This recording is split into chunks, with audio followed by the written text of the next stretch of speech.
relax, breathe, and let tonight's story bring comfort to your heart.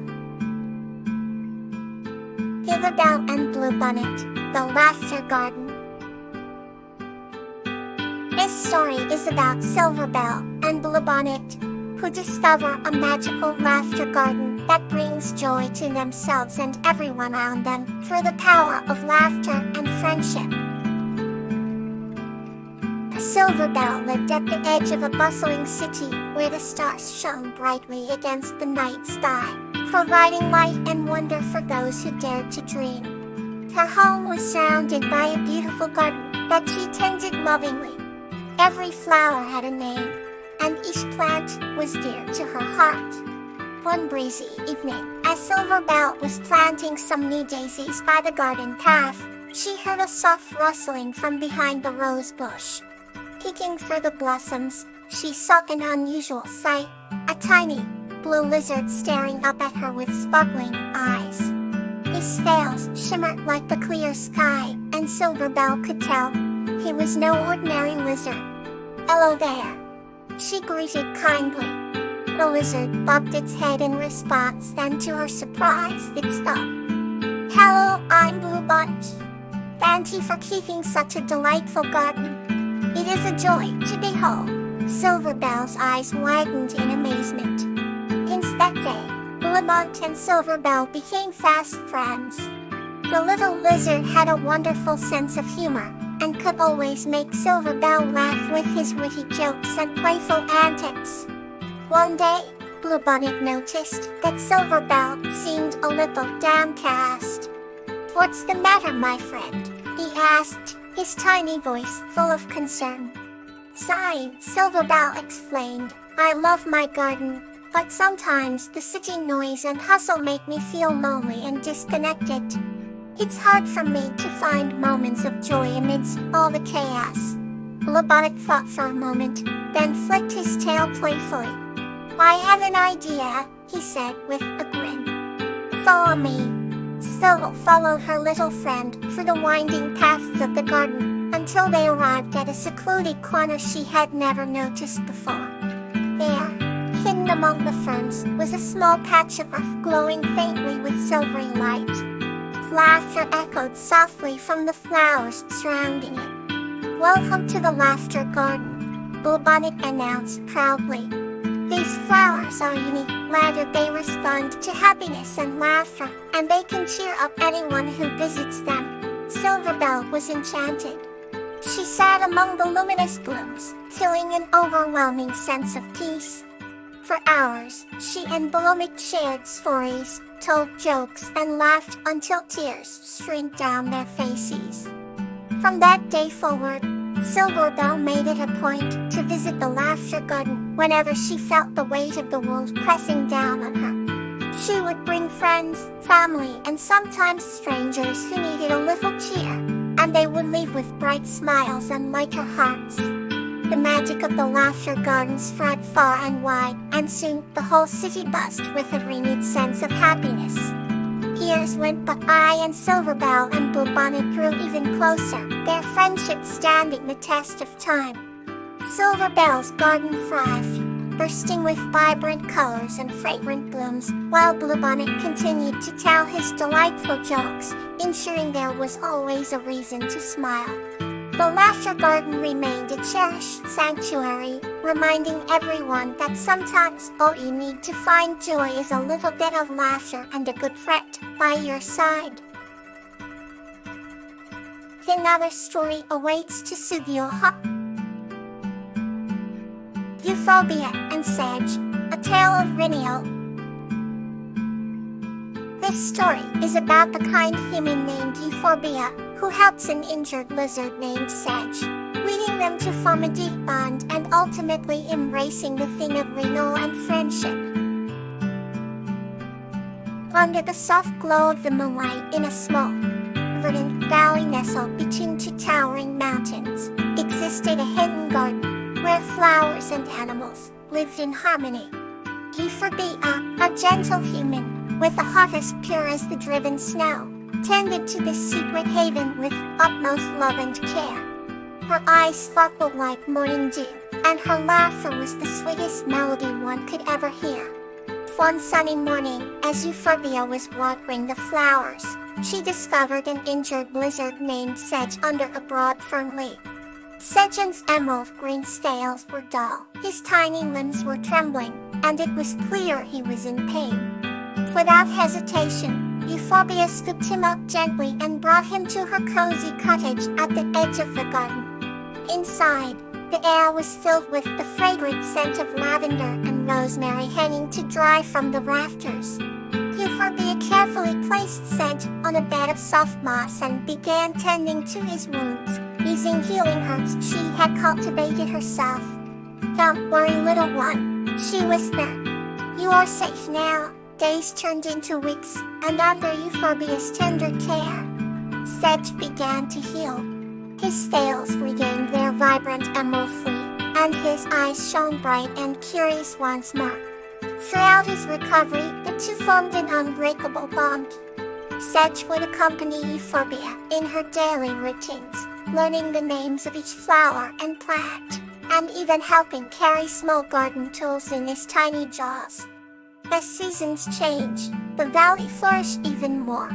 The once neglected corners of the garden bloomed with colorful wildflowers, and animals came from far and wide to visit this paradise of renewal.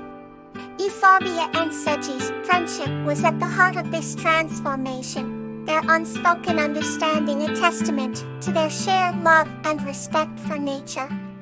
One crisp autumn morning, as the leaves turned gold and crimson, Euphorbia noticed that Sedge had begun to grow restless. His eyes often turned towards the mountains, as if hearing a calling only he could understand. "Do you miss your old home?" Sedge Euphorbia asked softly, her voice tinged with sadness. Sedge nodded, his gaze unwavering. With a heavy heart, Euphorbia knew what she had to do. "It's time for you to go back, my friend," she said, her voice barely above a whisper. She gathered some herbs and wrapped them in a leaf, handing them to Sedge. "Take this with you. It will remind you of our garden and our friendship." Sedge nuzzled Euphorbia's hand, his scales shimmering in the morning light. As he made his way towards the mountains, Euphorbia followed him to the edge of the valley, waving until he disappeared from sight. Though her heart was heavy, she felt a profound sense of fulfillment. She had helped Sedge renew his strength, and now he was ready to embrace his journey once more. Years passed, and Euphorbia continued to tend to her garden, its beauty unparalleled, and its tranquility undisturbed. One day, a familiar emerald ring lizard appeared at the edge of the garden. Sedge had reformed, stronger and more majestic than ever. He brought with him seeds from his travels, rare and beautiful, as a gift for Euphorbia. Reunited, Euphorbia and Sedge planted the seeds together, watching as new life sprouted, symbolizing the everlasting cycle of renewal and the enduring bonds of friendship. Yeah, let's embrace the next chapter. The Tale of Zinnia and Lotus, A Journey of Honor. This story is about the courageous young girl, Zinnia, and the wise lizard Lotus, who embark on a journey to restore the kingdom's honor by retrieving the stolen flower of courage. Under the luminous moonlight, in the peaceful kingdom of Floralia, lived a courageous young girl named Zinnia. She resided in a quaint cottage nestled amidst a vibrant garden of blooms. Her golden hair cascaded like the rays of sunlight, and her eyes gleamed with determination. Zinnia was known across the land for her unwavering dedication to honor and justice. Across the field, in an ancient oak tree, lived Lotus, a wise and elder lizard with emerald green scales that shimmered under the light. Lotus had seen many seasons pass and was revered for his wisdom and keen insight into the natural world. One serene evening, a sudden uproar disturbed the tranquility of Floralia. The villagers gathered at the town square, where the town crier announced, that the magical flower of courage had been stolen from the royal garden. This flower, with its radiant petals, was a symbol of the kingdom's honor, and its loss brought anguish to the hearts of many. Determined to restore peace, Zinnia stood up and proclaimed, "I will find the flower of courage and restore our kingdom's honor." Her voice echoed with resolve and bravery. Despite her youth, the villagers trusted her with this monumental task. As Zinnia prepared for her journey, Lotus descended from his tree, his movements slow but deliberate. "Zinnia, young one, you must tread carefully," he advised. "The path ahead is filled with perilous tests of heart and spirit." Equipped with a satchel of provisions and her unwavering heart, Zinnia set forth on her quest, with Lotus slipping through the grass to accompany her. They journeyed through the whispering woods, where tall trees whispered secrets of ancient times, and the air was filled with the scent of pine and earth. In the heart of the forest, they encountered the first test. A shimmering barrier of mist blocked their path. "Only those with true honor in their hearts may pass," a voice echoed from the mist. Zinnia stepped forward, clutching a locket that held her parents' last words of wisdom. "I seek not for glory, but for the honor that defines us," she declared. A barrier parted like a veil, granting them passage. Their next challenge came at the edge of the crystal lake. Here, they met a forlorn swan named Magnolia, who had lost her reflection in the water, symbolizing her lost honor. Zinnia knelt beside Magnolia. "Let us seek your reflection together," she offered gently. With Lotus' wise guidance, they navigated the lake and retrieved the reflection, restoring Magnolia's dignity and earning her grateful companionship on their journey. Finally, they reached the Cavern of Echoes, where the flower of courage was rumored to be hidden. The cavern walls mirrored back every sound, amplifying doubts and fears. Zinnia's voice echoed, "I am not afraid. My honor guides me," fighting chapstick in response. A path illuminated before them, leading to the heart of the cavern where the flower of courage rested in a pool of shimmering light. Triumphant yet humble, Zinnia carefully picked the flower of courage, cradling it as one would a precious treasure. With Lotus, Magnolia, and newfound strength, they returned to Florea. The villagers rejoiced, and the kingdom's honor was restored. From that day forth, Zinnia and Lotus became legendary symbols of honor and bravery. The story carved a place in the hearts of Florea's people, reminding them that true honor comes from within, guided by kindness and valor. And so, under the same moonlight that had witnessed the start of their journey, Zinnia and Lotus' tale was shared, a bedtime story to inspire courage in all who dreamt of honor. Let's turn to another heartwarming story. A Night of Surprises for Heather and Kala. This story is about Heather, a curious girl, and Kala, a celestial being who share a night filled with magical surprises in a beautiful meadow. Once upon a time, in a quaint village cradled by verdant hills and flowing streams, lived a young girl named Heather. She was full of curiosity and found joy in the simplest things. Her favorite place was the meadow near her home, where wildflowers bloomed in a riot of colors and butterflies danced in the sunlight.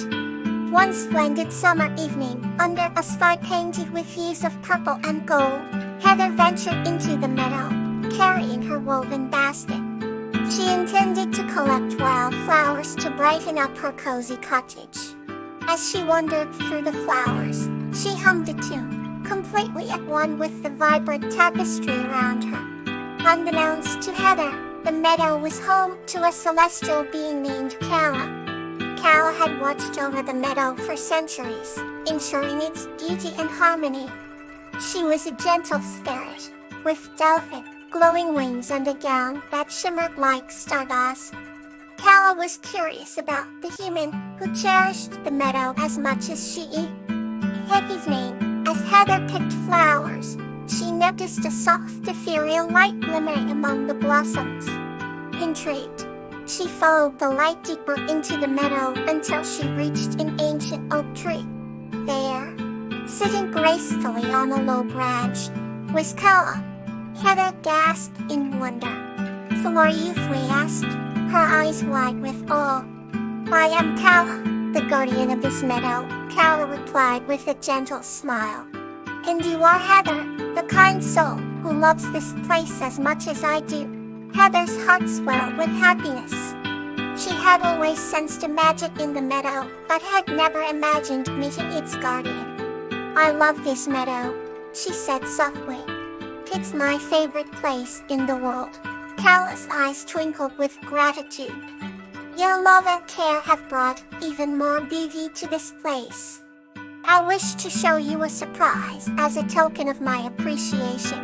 With a graceful wave of her hand, Kawa summoned tiny orbs of light that floated around them, illuminating the meadow. Suddenly the flowers began to bloom more vibrantly, their petals opening wider than Heather had ever seen. Fragrant scents filled the air, and the wings of butterflies sparkled like jewels in the lights. Heather was entranced. "Thank you, Kawa. This is the most beautiful thing I've ever seen," she exclaimed.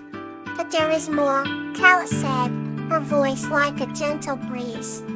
She directed Heather's attention to the sky, where stars began to fall, forming a shimmering pathway. "Follow this path, and you will find another surprise," Kawa said. Heather, brimming with excitement, followed the celestial pathway. It led her to the edge of the meadow, where a small pond lay still and mysterious. The surface of the water mirrored the night sky, and the air was filled with the soft and melodious hum of nature. On the pond's edge, Heather crouched and gazed into the water.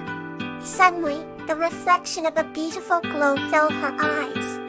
A rare flower, a night-blooming cereus, unfurled its petals in the moon's soft glow, revealing a heart-shaped center that seemed to pulse with a gentle light. Heather's breath caught in her throat. She gently touched one of the petals, feeling the cool, silken texture. "It's so beautiful," she whispered. Val appeared beside her, her luminous presence reflecting in the pond. "This flower blooms only once a year, and it is said to grant a wish to those who find it." Heather closed her eyes and made a heartfelt wish. She wished for the meadow to remain as beautiful and enchanting forever, a haven for all who found peace in its splendor. When she opened her eyes, Kawa was gone, but the meadow glowed with an eternal light that would never fade. Heather returned home with a heart full of joy and a sense of wonder that would stay with her always. And so, Heather and the meadow thrived together, forever bound by a night of surprises and the silent magic of a guardian's love. Let tonight's calmness carry you through the night.